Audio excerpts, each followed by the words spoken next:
نماز فجر پڑھنے کا صحیح مکمل طریقہ کیا ہے؟ اکثر لوگ نماز فجر صحیح طریقے سے ادا نہیں کرتے۔ 90% لوگ نہیں جانتے۔ حضور نبی کریم صلی اللہ علیہ وآلہ وسلم نے فرمایا، جو لوگ فجر کی نماز غلط پڑھتے ہیں ان کے گھر میں غربت کے ڈیر لگ جاتی ہے۔ وہ کبھی غربت کی دلدل سے نہیں نکل پاتے۔ آئے جانتے ہیں نماز فجر صحیح طرح سے ادا کرنے کا صحیح طریقہ۔ ویڈیو کو آخر تک دیکھ کر۔ بسم اللہ الرحمن الرحیم۔ السلام علیکم ورحمۃ اللہ وبرکاتہ۔ محترم ناظرین، اکثر لوگ نماز فجر کو صحیح طریقے سے ادا نہیں کرتے۔ جی ہاں، تحقیق کے مطابق 90% لوگ فجر کی نماز میں ایسی غلطیاں کرتے ہیں جن کا انہیں اندازہ بھی نہیں ہوتا۔ نبی کریم صلی اللہ علیہ وآلہ وسلم نے فرمایا، جو شخص فجر کی نماز صحیح طریقے سے ادا کرے اس کے تمام پچھلے گناہ معاف کر دیے جاتے ہیں۔ جو فجر کی نماز کو ضائع کرتا ہے یا غلط طریقے سے پڑھتا ہے اس کے رزق میں تنگی آ جاتی ہے۔ غربت، پریشانی اور محتاجی اس کا پیچھا نہیں چھوڑتی۔ کتنے ہی گھروں میں بے برکتی بس فجر کی نماز کی کوتاہیوں کی وجہ سے ہے۔ کیا آپ واقعی فجر صحیح پڑھ رہے ہیں؟ آج کی ویڈیو میں ہم آپ کو فجر کی نماز کا وہ مسنون طریقہ جس سے نہ صرف گناہ معاف ہوتے ہیں بلکہ رزق کے دروازے بھی کھلتے ہیں۔ ایک مرتبہ نبی کریم صلی اللہ علیہ وآلہ وسلم نے فجر کی نماز کے بعد صحابہ کرام رضی اللہ تعالیٰ عنہم سے فرمایا کہ آج رات ایک عجیب بات ہوئی، کیا تم میں سے کسی نے خواب دیکھا ہے؟ صحابہ نے عرض کیا، نہیں یا رسول اللہ صلی اللہ علیہ وآلہ وسلم۔ تو آپ صلی اللہ علیہ وآلہ وسلم نے فرمایا کہ میں نے خواب میں 2 فرشتوں کو دیکھا جو میرے پاس آئے اور انہوں نے کہا، آؤ ہم تمہیں ایک منظر دکھاتے ہیں۔ پھر وہ مجھے لے کر چلے اور میں نے ایسے مناظر دیکھے جو دل کو دہلا دینے والے تھے، لیکن ان سب کے درمیان ایک منظر ایسا تھا جو میرے دل میں اتر گیا۔ آپ صلی اللہ علیہ وآلہ وسلم نے فرمایا کہ میں نے ایک شخص کو دیکھا جو اپنے سر پر پتھر مار رہا تھا، اور جب وہ پتھر لگتا تو اس کا سر پھٹ جاتا اور پھر دوبارہ جڑ جاتا اور پھر وہ شخص دوبارہ اسے پتھر مارتا۔ اس اذیتناک منظر کو دیکھ کر میں نے پوچھا کہ یہ کون ہے اور اسے یہ عذاب کیوں دیا جا رہا ہے؟ تو فرشتوں نے جواب دیا، یہ وہ شخص ہے جو قرآن پڑھا کرتا تھا لیکن اس پر عمل نہیں کرتا تھا اور نماز فجر کو چھوڑ دیا کرتا تھا۔ یہ وہ شخص ہے جو فجر کے وقت اٹھتا نہیں تھا اور سوتا رہتا تھا، اسے رب کی پکار سنائی نہیں دیتی تھی۔ یہ وہ بد نصیب ہے جو دنیا کی نیند کو آخرت کی نجات پر ترجیح دیتا تھا۔ اور ایک اور موقع پر رسول اللہ صلی اللہ علیہ وآلہ وسلم نے فرمایا کہ جو شخص فجر اور عشاء کی نماز باجماعت پڑھتا ہے وہ گویا ساری رات اللہ کی عبادت میں مشغول رہا، اسے اس کا پورا اجر ملتا ہے۔ ناظرین، یہ کتنی بڑی بات ہے، کتنی بڑی خوشخبری ہے کہ صرف 2 نمازیں باجماعت پڑھنے سے ایسا اجر جیسے پوری رات جا کر عبادت کی ہو۔ اور پھر وہ صحابی حضرت بلال رضی اللہ تعالیٰ عنہ جن کی اذان سے مدینہ جاگ جاتا تھا، جب وہ اذان دیتے تو صحابہ کی آنکھیں کھل جاتی تھی اور وہ مسجد کی طرف دوڑ پڑتے تھے۔ حضرت بلال فجر کے وقت اذان دیتے تو رسول اللہ صلی اللہ علیہ وآلہ وسلم کا چہرہ انور چمکنے لگتا، خوشی سے پرنور ہو جاتا، کیونکہ وہ جانتے تھے کہ اب میرے امتی اٹھیں گے، اب وہ رب کے دربار میں حاضر ہوں گے۔ وہ اذان ایسی ہوتی تھی جو دلوں کو جھکا دیتی تھی، روحوں کو بیدار کر دیتی تھی۔ ایک دفعہ ایک نوجوان صحابی مسجد میں فجر کے لیے نہ آیا۔ حضور صلی اللہ علیہ وآلہ وسلم نے اس کی غیر موجودگی کو محسوس فرمایا اور نماز کے بعد صحابہ سے پوچھا، فلاں کہاں ہے؟ صحابہ نے عرض کیا یا رسول اللہ صلی اللہ علیہ وآلہ وسلم، وہ بیمار ہے اور کمزور ہے۔ آپ نے فرمایا کہ اگر وہ 2 آدمیوں کے سہارے بھی چل سکتا ہو تو بھی اسے مسجد آنا چاہیے۔ سبحان اللہ! اتنی تاکید کہ بیماری اور کمزوری کے باوجود بھی فجر کی نماز کو مسجد میں باجماعت ادا کرنے کا حکم دیا جا رہا ہے۔ نماز فجر دین اسلام کا وہ روشن آغاز ہے جو بندے کے دن کو نور سے بھر دیتا ہے۔ یہ وہ لمحہ ہے جب ساری دنیا نیند کی آغوش میں ہوتی ہے اور ایک مومن رب کے سامنے کھڑا ہوتا ہے۔ یہ وہ لمحہ ہے جب آسمان کے دروازے کھول دیے جاتے ہیں، رحمتوں کا نزول ہوتا ہے اور اللہ تعالیٰ خود اپنے بندوں پر نظر رحمت فرماتا ہے۔ رسول اللہ صلی اللہ علیہ وآلہ وسلم نے فرمایا کہ تمہارے پاس رات اور دن کے فرشتے آتے ہیں اور وہ فجر اور عصر کی نمازوں پر جمع ہوتے ہیں۔ پھر وہ فرشتے جنہوں نے رات تمہارے ساتھ گزاری تھی اوپر چلے جاتے ہیں۔ اللہ تعالیٰ ان سے پوچھتا ہے، حالانکہ وہ خود سب کچھ جانتا ہے، کہ تم نے میرے بندے کو کس حال میں چھوڑا ہے؟ وہ کہتے ہیں، ہم انہیں نماز پڑھتے ہوئے چھوڑ کر آئے اور نماز پڑھتے ہوئے پایا۔ اے وہ لوگو جو فجر کے وقت نیند میں ڈوبے رہتے ہو، تمہاری نیند تمہیں کیا دے سکتی ہے؟ تم کیا چیز پا لیتے ہو جب تم فجر کی نماز چھوڑ دیتے ہو؟ تم اس لمحے کو کھو دیتے ہو جب اللہ تعالیٰ خود اپنے بندوں کے قریب آتا ہے، جب اس کی رحمت ہر سو پھیلتی ہے اور جب فرشتے تمہارے اعمال لے کر اس کے حضور پیش ہوتے ہیں۔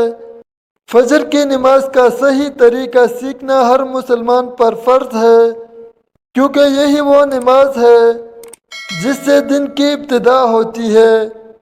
یہی وہ نماز ہے جس سے بندہ اپنے رب کے سامنے حاضر ہو کر گویا یہ کہتا ہے کہ یا اللہ، میں نے ساری رات سو کر گزار دی، لیکن اب میں حاضر ہوں تاکہ تیرا حکم بجا لاؤں۔ نماز فجر کی 2 رکعت سنتیں ایسی ہے جن کے بارے میں رسول اللہ صلی اللہ علیہ وآلہ وسلم نے فرمایا کہ ان 2 رکعتوں کی فضیلت دنیا و مافیہ سے بہتر ہے۔ ان 2 رکعتوں کی حفاظت نبی کریم صلی اللہ علیہ وآلہ وسلم خود بھی فرماتے اور دوسروں کو بھی تلقین فرماتے، حتیٰ کہ سفر میں بھی انہیں ترک نہ فرماتے۔ نماز فجر کی فرض نماز کی نیت یوں کی جاتی ہے کہ دل میں یہ ارادہ ہو کہ میں اللہ کے لیے 2 رکعت نماز فرض ادا کرتا ہوں۔ نماز کا آغاز تکبیر تحریمہ سے ہوتا ہے، یعنی اللہ اکبر کہہ کر دونوں ہاتھوں کندھوں یا کانوں تک اٹھا کر سینے پر باندھ لیے جاتے ہیں۔ پھر ثنا یعنی سبحانک اللہم و بحمدک پڑھی جاتی ہے۔ اس کے بعد سورۃ فاتحہ پڑھی جاتی ہے جو ہر رکعت میں فرض ہے۔ اس کے بعد کوئی اور سورت یا کم از کم 3 آیات قرآن مجید سے پڑھی جاتی ہے۔ پھر رکوع کیا جاتا ہے اور سبحان ربی العظیم کہا جاتا ہے کم از کم 3 مرتبہ۔ پھر قیام کیا جاتا ہے اور سمع اللہ لمن حمدہ ربنا لک الحمد کہا جاتا ہے۔ پھر سجدے میں جایا جاتا ہے اور سبحان ربی الاعلیٰ کہا جاتا ہے۔ پھر بیچ میں بیٹھ کر دوسرا سجدہ کیا جاتا ہے اور اسی طرح دوسری رکعت میں بھی سورۃ فاتحہ اور کوئی سورت یا آیات پڑھی جاتی ہے۔ دوسری رکعت کے بعد تشہد میں بیٹھا جاتا ہے اور التحیات، درود ابراہیمی اور دعائیں پڑھی جاتی ہے اور سلام پھیر دیا جاتا ہے۔ نماز مکمل ہو جاتی ہے۔ یاد رکھو کہ نماز فجر کے لیے وقت پر اٹھنا ایک جہاد سے کم نہیں، لیکن جو لوگ اس جہاد میں کامیاب ہو جاتے ہیں وہ اللہ کے محبوب بندے بن جاتے ہیں۔ فجر کی نماز کے لیے سونے سے پہلے نیت کرو اور اللہ سے دعا مانگو کہ وہ تمہیں وقت پر جھکا دے۔ سونے سے پہلے وضو کر کے سونا بھی برکت لاتا ہے، نیند کو عبادت میں بدل دیتا ہے۔ اگر ممکن ہو تو الارم لگاؤ یا کسی کو کہو کہ جھکا دے۔ لیکن سب سے مؤثر طریقہ دل کی لگن اور نیت ہے۔ جب دل میں ہو کہ میں نے فجر کی نماز ضرور پڑھنی ہے تو اللہ بھی مدد فرماتا ہے۔ بعض لوگ کہتے ہیں کہ ہم کوشش کرتے ہیں لیکن آنکھ نہیں کھولتی۔ دراصل آنکھ نہیں، نیتیں بند ہوتی ہے۔ جب تم دل سے چاہو گے تو رب خود جھکا دے گا۔ ایسے کئی واقعات موجود ہیں جن میں لوگوں نے سچی نیت کی اور بغیر الارم کے وقت پر اٹھے۔ نبی کریم صلی اللہ علیہ وآلہ وسلم نے فجر کی نماز کو منافقین پر سب سے بھاری قرار دیا، کیونکہ وہ رات کے آرام کو ایمان پر ترجیح دیتے ہیں۔ لیکن جو لوگ سچے مومن ہوتے ہیں وہ ساری دنیا کی نیندیں چھوڑ کر اللہ کی رضا کے لیے اٹھ کھڑے ہوتے ہیں۔ فجر کی نماز نہ صرف فرض ہے بلکہ بندے کے دن کو برکت والا بناتی ہے۔ جو دن فجر سے شروع ہوتا ہے وہ شیطان سے محفوظ رہتا ہے، اور جس دن کی ابتدا بغیر نماز کے ہو وہ نحوست اور بے برکت والا ہوتا ہے۔ نماز فجر کے بعد اذکار اور تلاوت قرآن کی بھی بڑی فضیلت ہے۔ رسول اللہ صلی اللہ علیہ وآلہ وسلم خود فجر کے بعد اشراق تک مسجد میں بیٹھے رہتے تھے اور اللہ کا ذکر کرتے تھے۔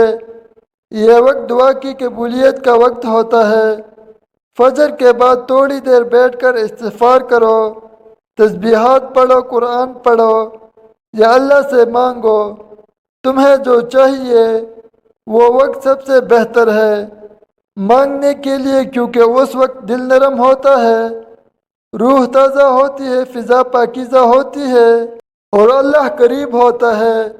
نماز فجر کے لیے وضو کا خیال رکھو۔ پاکی کے بغیر کوئی عبادت قبول نہیں ہوتی۔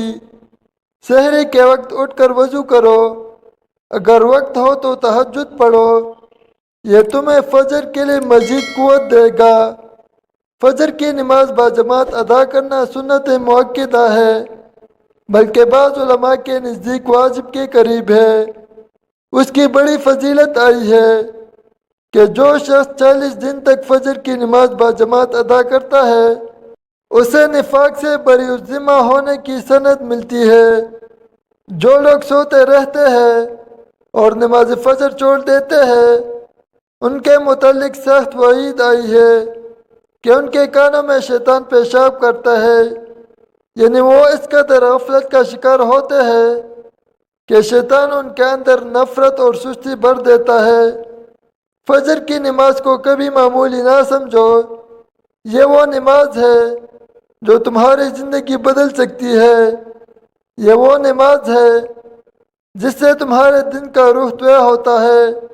اگر دن کا آغاز اللہ سے ہو تو برکتیں تمہارے ساتھ چلتی ہے، اگر دن کا آغاز غفلت سے ہو تو نحوست اور پریشانی تمہارے پیچھے نہیں چھوڑتی۔ فجر کی نماز سے تمہارے چہرے پر نور آتا ہے، تمہارے رزق میں وسعت آتی ہے، تمہاری دعاؤں میں اثر پیدا ہوتا ہے، تمہارے دل کو سکون ملتا ہے، تمہارے قدم سیدھے راستے پر رہتے ہیں اور تم اللہ کے قریب ہوتے ہو۔ اس نماز کے ذریعے تم خود کو شیطان کے پنجوں سے آزاد کرتے ہو اور اللہ کی رحمتوں کے چھاؤں میں آ جاتے ہو۔ اپنے بچوں کو بھی فجر کی عادت ڈالو۔ گھر میں فجر کی اذان کی آواز آئے تو گھر والے جاگ جائے۔ ماں باپ خود اٹھیں گے تو اولاد بھی اٹھیں گی۔ اگر ماں باپ سوئے رہے تو بچے کیسے جاگیں گے؟ آج ہمارے گھروں میں فجر کی نماز کا اہتمام ختم ہوتا جا رہا ہے، اس لیے برکتیں بھی کم ہو گئی ہے، سکون بھی کم ہو گیا ہے، رزق میں تنگی آ گئی ہے اور دلوں میں بے چینی بڑھ گئی ہے۔ اگر تم چاہتے ہو کہ تمہارے دن خوشیوں سے بھر جائے، تمہارے گھر نور سے جگمگا اٹھے، تمہارے چہرے پر سکون ہو، تمہارے اعمال میں خیر ہو، تو فجر کی نماز کو اپنی زندگی کا لازمی حصہ بنا لو۔ کبھی قضا نہ ہونے دو، کبھی سستی نہ کرو، چاہے سردی ہو یا گرمی، نیند کا غلبہ ہو یا تکن۔ یاد رکھو کہ جنت کی راہ انہی قدموں سے طے ہوگی جو فجر کے لیے اٹھتے ہیں۔ دعا ہے کہ اللہ رب العزت ہم سب کو 5 وقت کی نماز باجماعت اور صحیح طرح سے ادا کرنے کی طاقت اور توفیق عطا فرمائے، آمین ثم آمین۔ محترم ناظرین، اگر ویڈیو پسند آئی ہو تو ویڈیو کو لائک اور چینل کو ضرور سبسکرائب کر لیجئے، اور کمنٹ باکس میں اللہ تعالیٰ کے 99 ناموں میں سے ایک نام ضرور ٹائپ کریں۔ شکریہ۔